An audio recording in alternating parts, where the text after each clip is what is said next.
Mapapatawad niyo ba yung jowa niyo if nakagawa siya ng kasalanan sa inyo, pero nakainom lang siya nun? Yun yung sinasabi niya, nakainom lang siya.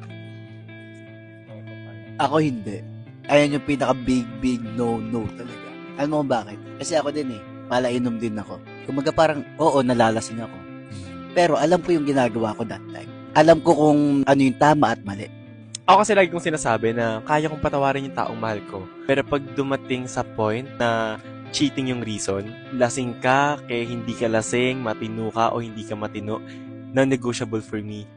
Ayoko na. Pero kung may gagawin kang kasalanan, especially kung cheating, tapos i-reason mo yung alak, sisisihin mo yung alak dahil nakainom ka nung time na yon, mas pinapatungan mo pa yung kasalanan na ginagawa mo sa akin kasi una sa lahat, walang ibang dapat sisihin dyan kundi sarili mo. Oo. Umiinom ka, umiinom din naman ako. Alam ko yung feeling ng lasing. And kung ako, uminom ako ng may jowa ako at